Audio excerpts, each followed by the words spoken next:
ಓಂ ಗುರುಭ್ಯೋ ನಮಃ ಹರಿ ಓಂ. ನಮಸ್ಕಾರ, ವೆಲ್ಕಮ್ ಟು ವಾಸ್ತುಜ್ಯೋತಿ ಕಾರ್ಯಕ್ರಮಕ್ಕೆ ಸುಸ್ವಾಗತಗಳು. ನೋಡಿ, ಜೂನ್ 8ನೇ ತಾರೀಕಿಂದ 14ನೇ ತಾರೀಕು ತನಕ ವಾರ ಭವಿಷ್ಯ ನೋಡೋಣ. ಅದಕ್ಕೂ ಮುನ್ನ ನಮಗೆ ಯಾವ ಯಾವ ಗ್ರಹಗಳು ಯಾವ ಯಾವ ಪರಿಸರ ಅಂದರೆ ಯಾವ ರಾಶಿಯಲ್ಲಿ ಸಂಚಾರ ಮಾಡ್ತಿದೆ ಅಂತ ನೋಡೋಣ. ಮೊದಲನೇದಾಗಿ ನೋಡಿ, ಶುಕ್ರ ಗುರು ಯುತಿ ಆಗ್ತಾ ಇದೆ ಕರ್ಕ ರಾಶಿಯಲ್ಲಿ. ಉಚ್ಚ ಸ್ಥಿತಿಯಲ್ಲಿ ಗುರು ಜೊತೆಗೆ ಶುಕ್ರ ಯುತಿ ಆಗ್ತಾ ಇರೋದು ಒಂದು ವಿಶೇಷ. ಈ ವಾರದಲ್ಲಿ ಶುಭ ಕಾರ್ಯಗಳು ಹೆಚ್ಚು ನಾವು ನಿರೀಕ್ಷಿಸಬಹುದು. ಹಾಗೆಯೇ ನಮಗೆ ರಾಹು ಕುಂಭರಾಶಿ, ಕೇತು ಸಿಂಹ ರಾಶಿಯಲ್ಲಿ ಸಂಚಾರ, ಮೀನ ರಾಶಿಯಲ್ಲಿ ಶನಿ ಸಂಚಾರ, ಮೇಷರಾಶಿ ಸ್ವಸ್ಥಾನದಲ್ಲಿ ನಮಗೆ ಕುಜ ಸಂಚಾರ ಮಾಡ್ತಾ ಇದೆ, ಸೂರ್ಯ ವೃಷಭದಲ್ಲೂ ಹಾಗೂ ಬುಧ ಸ್ವಸ್ಥಾನವಾದ ಮಿಥುನ ರಾಶಿಯಲ್ಲಿ ಸಂಚಾರ ಮಾಡ್ತಾ ಇದೆ. ಇದು ಈ ವಾರದ ಗೋಚಾರ. ವಿಶೇಷತೆ ಏನು ಅಂದರೆ ಮತ್ತೆ ಗುರು ಶುಕ್ರರ ಯುತಿ. ಸೊ ಹಾಗಾಗಿ ಮತ್ತೆ ಚಂದ್ರ ನೋಡಿ ಮೀನ ರಾಶಿಯಲ್ಲಿ ಮತ್ತು ಮೇಷ ರಾಶಿಯಲ್ಲಿ ಈ ವಾರದಲ್ಲಿ ಗೋಚರಿಸ್ತಾ ಇದೆ. ಸೊ ಈ ವಾರದ ನಾವು ಗೋಚಾರ ತಿಳ್ಕೊಂಡ್ವಿ. ಈಗ ದ್ವಾದಶ ರಾಶಿ ಫಲಗಳನ್ನ ತಿಳ್ಕೊಳ್ಳೋಣ. ಧನುರ್ರಾಶಿ ನೋಡಿ, ಧನುರ್ರಾಶಿಯವರಿಗೆ 4 ಮತ್ತು 5ರಲ್ಲಿ ಚಂದ್ರ ಸಂಚಾರ. 4ನೇ ಮನೆ ಸಂಚಾರ ಮಾಡುವಾಗ ಅದು ಶನಿ ಜೊತೆ ಇದ್ದಾಗ ಸ್ವಲ್ಪ ಒತ್ತಡಗಳು ಕೊಡುತ್ತೆ, ನಿಧಾನ ಆಗ್ಬೋದು ಕೆಲಸಗಳು. ಯಾಕಂದರೆ ಸಪ್ತಮ ದೃಷ್ಟಿ ಕರ್ಮಸ್ಥಾನದಲ್ಲಿ ಬೀಳ್ತಾ ಇರೋದ್ರಿಂದ ಸ್ವಲ್ಪ ಕೆಲಸ ಕಾರ್ಯ ನಿಧಾನ ಆಗ್ಬೋದು. ತಾಯಿ ಆರೋಗ್ಯದಲ್ಲಿ ಚಿಂತೆ ಬರ್ಬೋದು, ವಾಹನ ಸ್ವಲ್ಪ ರಿಪೇರಿ ಆಗೋ ಚಾನ್ಸಸ್ ಇರುತ್ತೆ. ಬಟ್ ಆದರೆ ಚಂದ್ರ 5ನೇ ಮನೆ ಕುಜನ ಜೊತೆ ಹೋದಾಗ ಪ್ರೀತಿ ಪ್ರೇಮ ಸಾಮರಸ್ಯದಲ್ಲಿ ಸ್ವಲ್ಪ ಭಿನ್ನಾಭಿಪ್ರಾಯ ಬರ್ಬೋದು. ಯಾಕಂದರೆ 12ನೇ ಮನೆಯಲ್ಲಿ ಕುಜ 5ರಲ್ಲಿದೆ. ಹಾಗಾಗಿ ಮತ್ತೆ ನಿಮ್ಗೆ ಅಷ್ಟಮಾಧಿಪತಿ ಜೊತೆ ಸೇರಿದಾಗ ಸಣ್ಣ ಪುಟ್ಟ ಭಿನ್ನಾಭಿಪ್ರಾಯ ಪ್ರೀತಿ ಪ್ರೇಮ ಸಾಮರಸ್ಯದಲ್ಲಿ ಬರುತ್ತೆ. ಸ್ವಲ್ಪ ಸಹನೆ 1-2 ದಿನ ಕಾಪಾಡಿಕೊಂಡ್ರೆ ಅದು ಮುಂದೆ ಹೋಗುತ್ತೆ. ಇದು ಚಂದ್ರನ ಫಲ. ಈಗ ನಮಗೆ ಸಪ್ತಮದಲ್ಲಿ ಬುಧ ಸ್ವಸ್ಥಾನದಲ್ಲಿದೆ 7ನೇ ಮನೆಯಲ್ಲಿ. 10ನೇ ಮನೆಯಲ್ಲಿ ಕೆಲಸ ಕಾರ್ಯಗಳಲ್ಲಿ ಅನುಕೂಲ ಆಗುತ್ತೆ, ವ್ಯಾಪಾರ ವ್ಯವಹಾರಗಳಲ್ಲಿ ಅನುಕೂಲ ಆಗುತ್ತೆ.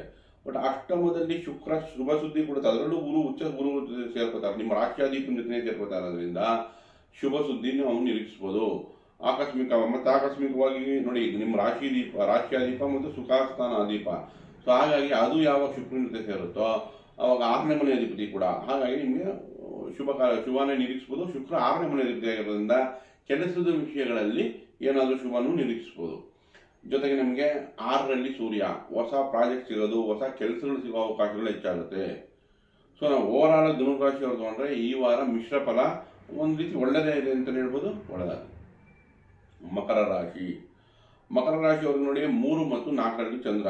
ಭಾವದ ಪ್ರಕಾರ 3ರಲ್ಲಿ ಒಳ್ಳೆ ರಿಸಲ್ಟ್ ಕೊಡುತ್ತೆ. ಬಟ್ ಶನಿ ಜೊತೆ ಇರೋದ್ರಿಂದ ಕಮ್ಯುನಿಕೇಷನಲ್ಲಿ ಸ್ವಲ್ಪ ಎಚ್ಚರಿಕೆ ವಹಿಸಿ. ಮಾತುಕತೆಯಲ್ಲಿ ಸಣ್ಣ ಪುಟ್ಟ ಟ್ರಿಪ್ ಅಂದರೆ ವಾಯು ವಿಹಾರಕ್ಕೆ ಹೋಗೋ ಚಾನ್ಸಸ್ ಹೆಚ್ಚಾಗಿ ಕಾಣುತ್ತೆ ಮಕರ ರಾಶಿಯವರು. ಯಾಕಂದರೆ 3ರಲ್ಲಿ ನಮಗೆ ಚಂದ್ರ ಮತ್ತು ಸಪ್ತಮಾಧಿಪ. ಸೊ ಇಡೀ ಫ್ಯಾಮಿಲಿ ಹೋಗುವಂಥ ಚಾನ್ಸಸ್ ಹೆಚ್ಚಾಗಿರುತ್ತೆ. ಜೊತೆಗೆ ಅಕ್ಕ ತಂಗಿಯರನ್ನ ಭೇಟಿ ಮಾಡೋವಂಥ ಅವಕಾಶಗಳು ಹೆಚ್ಚಾಗಿ ಕಾಣುತ್ತೆ. ನಮಗೀಗ ನೋಡಿ 2ನೇ ಮನೆಯಲ್ಲಿ ರಾಹು, ಅಷ್ಟಮದಲ್ಲಿ ಕೇತುಗೆ ಪರಿಹಾರ ಬೇಕು ಮಕರ ರಾಶಿಯವರಿಗೆ. 2ನೇ ಮನೆ ರಾಹು ಇದ್ರೆ ಹಣಕಾಸನ್ನ ಅಕ್ಯುಮಿಲೇಟ್ ಮಾಡೋದು ಅಂದರೆ ಉಳಿಸೋದು ಕಷ್ಟ ಆಗುತ್ತೆ. ಹಾಗಾಗಿ ರಾಹುಗೋಸ್ಕರ ದುರ್ಗಾದೇವಿ ಆರಾಧನೆ ಮಾಡೋದಾಗಲಿ ಅಥವಾ ಉದ್ದಿನ ಬೇಳೆಯನ್ನು ದುರ್ಗಾದೇವಿ ದೇವಸ್ಥಾನದಲ್ಲಿ ಕೊಡೋದ್ರಿಂದ ಕೂಡ ರಾಹುವಿಗೆ ಪರಿಹಾರ ಆಗುತ್ತೆ. ಅಷ್ಟಮದಲ್ಲಿ ಕೇತು ಇದ್ರೆ ಪತಿ ಅಥವಾ ಪತ್ನಿಯ ವಿಷಯದಲ್ಲಿ ಸಣ್ಣ ಪುಟ್ಟ ದುಃಖ ಪಡ್ಬೋದು ಅಥವಾ ಅವರು ವ್ಯಾಪಾರ ವ್ಯವಹಾರಗಳು ನಿಧಾನ ಆಗ್ಬೋದು. ಸೊ ಅದಕ್ಕೋಸ್ಕರ ನಾವು ಇಲ್ಲಿ ಕೇತುವಿಗೆ ಪರಿಹಾರ ಬೇಕು. ಕೇತುಗೋಸ್ಕರ ಪಲಾಶ ಪುಷ್ಪ ಸಂಕಾಶಂ ತಾರಕಾಗ್ರಹಮಸ್ತಕಂ ರೌದ್ರಂ ರೌದ್ರಾತ್ಮಕಂ ಗೌರಂ ತಂ ಕೇತುಂ ಪ್ರಣಮಾಮ್ಯಹಂ. 21 ಬಾರಿ ಹೇಳ್ಕೊಳ್ಳಿ. ಗಣೇಶನ ದೇವಸ್ಥಾನಕ್ಕೆ ಭೇಟಿ ಕೊಟ್ಟು ಅಲ್ಲಿ ನಿಮ್ಮ ಹೆಸರಲ್ಲಿ ಅರ್ಚನೆ ಮಾಡೋದ್ರಿಂದ ಕೂಡ ಅನುಕೂಲವಾಗುತ್ತೆ ಕೇತು ಪರಿಹಾರ. ಮಕರ ರಾಶಿಯವರು ನೋಡಿ, ನಿಮಗೆ 6ನೇ ಮನೆಯಲ್ಲಿ ಬುಧ ಸಂಚಾರ. ಸೊ ಬುಧ ಸ್ವಸ್ಥಾನದಲ್ಲಿ 6ನೇ ಮನೆಯಲ್ಲಿದ್ದರೆ ಕೆಲಸ ಕಾರ್ಯಗಳಲ್ಲಿ ಅಧಿಕಾರ ಸಿಗುವಂಥ ಚಾನ್ಸಸ್ ಇರುತ್ತೆ. ಹಾಗೆ ಪಂಚಮದಲ್ಲಿ ಸೂರ್ಯ ಇದೆ, ನಿಮಗೆ ಅಷ್ಟಮಾಧಿಪ, ಪ್ರೀತಿ ಪ್ರೇಮ ಸಾಮರಸ್ಯದಲ್ಲಿ ಎಚ್ಚರಿಕೆ ವಹಿಸಬೇಕು. ಬಟ್ ಸಪ್ತಮದಲ್ಲಿ ಗುರು ಶುಕ್ರ ಇರೋದ್ರಿಂದ ಶುಭ ಕಾರ್ಯಗಳು ಹೆಚ್ಚಾಗುತ್ತೆ, ಶುಭ ಫಲಗಳು ಹೆಚ್ಚಾಗುತ್ತೆ, ವಧುವರ ಅನ್ವೇಷಣೆಗೆ ಅನುಕೂಲ ಆಗುತ್ತೆ. ಮದುವೆ, ಉಪನಯನ, ಶುಭ ಕಾರ್ಯಗಳಿಗೆ ಈಗ ತುಂಬ ಅನುಕೂಲಕರವಾಗಿದೆ. ನಂತರ ನಮಗೆ 4ನೇ ಮನೆಯಲ್ಲಿ ಕುಜ ಇದ್ದರೆ ವಾಹನ, ಭೂಮಿ, ಅಂಟಮ್ಮಂದರು ಇಂಥ ವಿಷಯಗಳಲ್ಲಿ ಲಾಭನ ಹೆಚ್ಚು ನಿರೀಕ್ಷಿಸ್ಬೋದು. ಓವರಾಲ್ ತೊಗೊಂಡ್ರೆ ಮಕರ ರಾಶಿಯವರಿಗೆ ಚೆನ್ನಾಗಿದೆ ಈ ವಾರ ಅಂತ ಹೇಳ್ಬೋದು, ಒಳ್ಳೆಯದಾಗಿ. ಕುಂಭರಾಶಿ ನೋಡಿ, ಕುಂಭರಾಶಿಯವರಿಗೆ 2 ಮತ್ತು 3ರಲ್ಲಿ ಚಂದ್ರ ಸಂಚಾರ. 2 ಮತ್ತು 3ರಲ್ಲಿ ಚಂದ್ರ ಶುಭ ಸುದ್ದಿನೇ ಕೊಡುತ್ತೆ, ಶುಭ ಫಲಗಳನ್ನೇ ಕೊಡುತ್ತೆ. ನಂತರ ನಮಗೆ 3ನೇ ಮನೆ ಕುಜನ ಜೊತೆ ಸೇರಿಕೊಂಡಾಗ ಧೈರ್ಯ ಹೆಚ್ಚಾಗುತ್ತೆ. ನಿಮಗೆ 6ನೇ ಮನೆ ಅಧಿಪತಿ ಆಗಿರೋದ್ರಿಂದ ಸ್ವಲ್ಪ ಕೋಪತಾಪಗಳು ಬರ್ಬೋದು. ಬಟ್ ಅದನ್ನು ಬ್ಯಾಲೆನ್ಸ್ ಮಾಡಿ ಅಕ್ಕ ತಮ್ಮಂದರು ಅಂಟಮ್ಮಂದ ಸಹಾಯ ನಿರೀಕ್ಷಿಸ್ಬೋದು. 4ನೇ ಮನೆಯಲ್ಲಿ ಸೂರ್ಯ ಇದ್ದರೆ ಕುಟುಂಬದಲ್ಲಿ ಮನೆಯಲ್ಲಿ ಸ್ವಲ್ಪ ಹೊಸ ಉತ್ಸಾಹ ಉಲ್ಲಾಸ ಶಾಂತಿ ಕೂಡ ನೆಲೆಸುತ್ತೆ.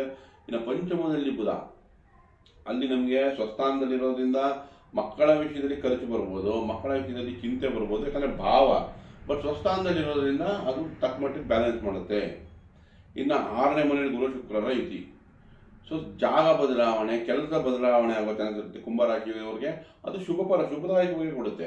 ಬಟ್ ಆದರೂ ನಿಮಗೆ ನೋಡಿ 7.5 ಅಂತ್ಯ ಭಾಗದಲ್ಲಿರೋಕ್ಕೆ ಶನಿ ಶಾಂತಿ ಅಗತ್ಯ. ಶನೇಶ್ವರನಿಗೋಸ್ಕರ ನೀವು ರಾಮಬಾಣನಂತ ಪರಿಹಾರ ಯಾವುದು ಅಂದರೆ ರಾಮ ರಕ್ಷಾ ಸ್ತೋತ್ರ.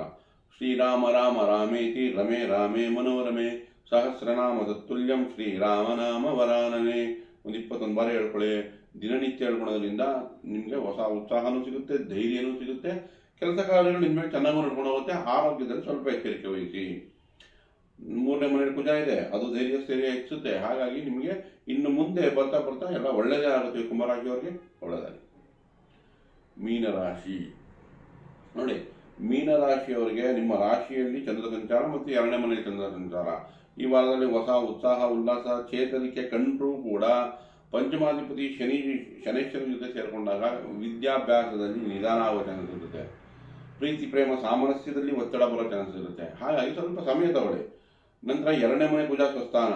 ಸೊ ಭೂಮಿ ವಾಹನಗಳಿಂದ ಲಾಭ ತಂದು ಕೊಟ್ರು ಮಾತು ಹೊರಟಾಗುತ್ತೆ. ಫ್ರಸ್ಟ್ರೇಷನ್, ಕೋಪದಲ್ಲಿ ಮಾತಾಡಕ್ಕೆ ಹೋಗಬೇಡಿ, ಅದೇ ಒಳ್ಳೆ ಪರಿಹಾರ.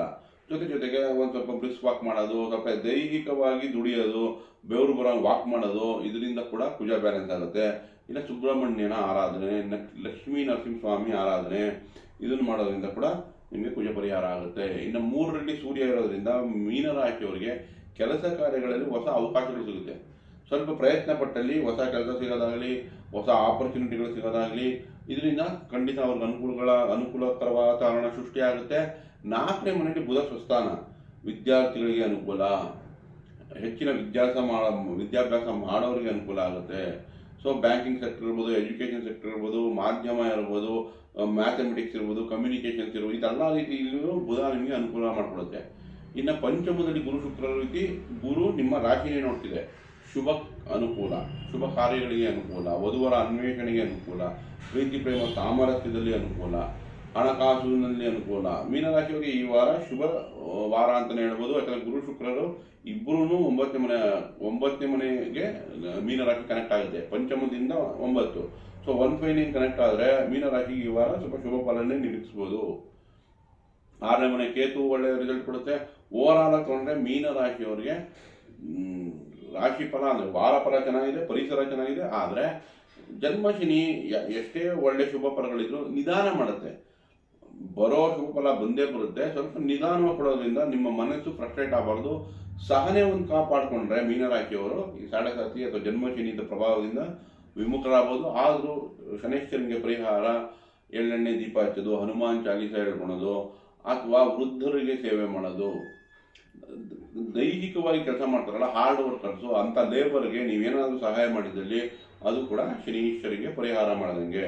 ಸೊ ಓವರಾಲ್ ಆಗಿ ತೊಗೊಂಡ್ರೆ ಈ ವಾರ ಶುಭ ಅಂತಲೇ ಹೇಳ್ಬೋದು. ಮೀನರಾಶಿಯವರಿಗೆ ಸಣ್ಣ ಪುಟ್ಟ ನಿಧಾನ ಆಗೋ ಕೆಲಸಗಳು. ಸೊ ಧೈರ್ಯವಾಗಿ ಮುಂಬರೋ ದಿನಗಳು ಚೆನ್ನಾಗೇ ಇದೆ. ಒಳ್ಳೆಯದಾಗಲಿ.